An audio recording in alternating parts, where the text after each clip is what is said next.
او دا کار په ډزو نه کیږي د ډزو جنگ پکار دی پخوا به پنجابیانو چې بچي وده کولو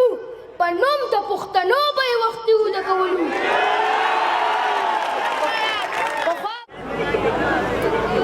بسم الله الرحمن الرحیم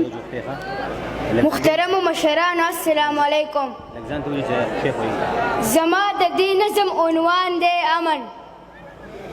تر څو چې موږ دا خپل وطن خپل کور ګڼلی نه دی تر څو چې موږ